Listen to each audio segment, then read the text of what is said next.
Sektor otomotif kembali mengalami tekanan. Penjualan mobil nasional di bulan Juni 2025 turun tajam hingga 4,7% secara bulanan. Berdasarkan data Gekindo, total penjualan mobil pada Juni hanya mencapai 57.000 unit, turun dibandingkan Mei yang masih di angka 60.000 unit. Penurunan lebih tajam terlihat secara tahunan di mana angka Juni 2025 turun hampir 23% dari Juni tahun lalu. Tren penjualan ini diperkuat oleh data penjualan sejak awal tahun yang hanya 2 kali tembus 70.000 unit. Puncaknya terjadi di Februari saat penjualan menyentuh 72.000 unit. Penurunan ini dipandang sebagai sinyal bahaya bagi industri otomotif yang mengalami tekanan dari tingginya suku bunga kredit hingga perlambatan daya beli masyarakat.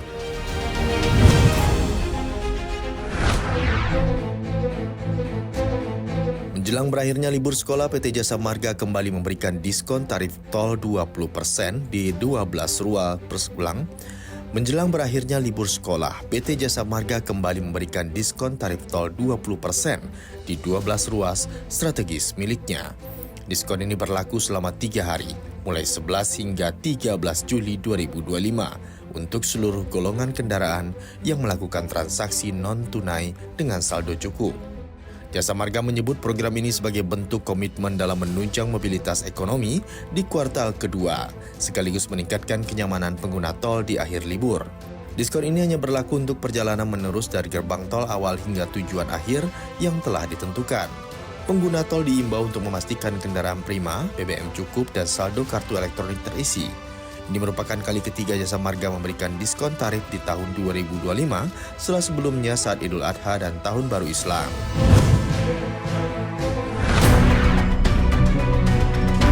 Harga minyak mentah Indonesia atau ICP kembali menanjak di bulan Juni 2025 seiring ketegangan di Timur Tengah dan naiknya permintaan global.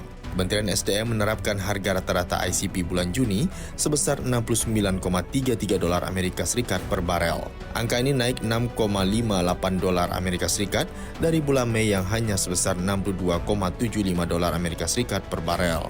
Naiknya ICP dipicu gejolak di Timur Tengah, termasuk ancaman penutupan Selat Hormuz oleh Iran yang mengancam distribusi minyak global. Faktor lainnya meliputi penurunan dolar Amerika Serikat, naiknya permintaan minyak di Amerika Serikat selama musim mengemudi, serta kebijakan positif seperti kesepakatan perdagangan Amerika Serikat-China. Naiknya ICP ini berpeluang mempengaruhi harga BBM dalam negeri, terutama jika tren kenaikan berlanjut di bulan Juli.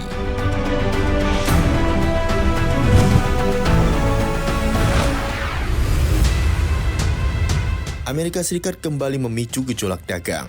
Presiden Donald Trump mengumumkan tarif impor baru untuk Kanada sebesar 35% yang akan berlaku per 1 Agustus 2025.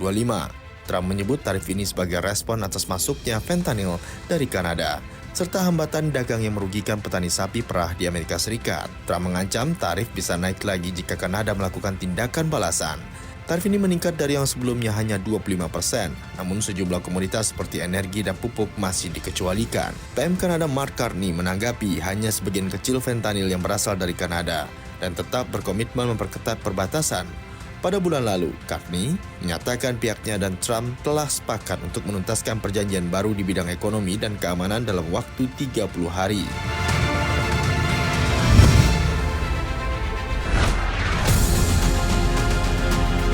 Ekonomi Inggris kembali mengalami kontraksi di bulan Mei 2025. Kondisi ini berlawanan dengan harapan pasar yang memperkirakan pemulihan.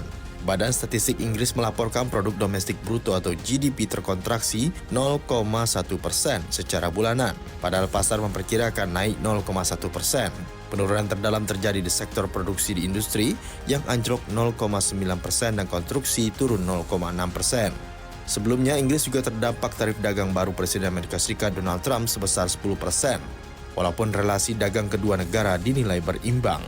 Pemerintah Inggris sudah mengamankan kesepakatan dagang baru dengan Amerika Serikat, namun tekanan domestik masih menghambat laju pertumbuhan. Ekonomi ini memicu spekulasi penurunan suku bunga lebih cepat oleh Bank Sentral Inggris, yang kini berpeluang 80% melakukan pemangkasan suku bunga di bulan Agustus. Namun ekonom Inggris menilai sektor rumah tangga dan bisnis masih menunjukkan tanda-tanda kebangkitan.